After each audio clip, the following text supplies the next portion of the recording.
Installing this lock is super easy. Just remove the old cylinder, then install the Touch41 door lock by shoving the shaft with the big knob into the hole. Did I just say that out loud?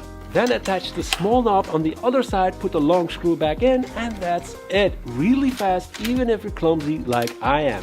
Truth be told, the Touch41 is designed for doors with a thickness between 50 and 100 millimeters. And as you can see, this door was actually a bit too thin, so Nikki thickened it up with a custom door shield here. The best solution, however, would have been to install its little brother, the Touch41 Mini, because that one suits doors from 30 to 70 millimeters.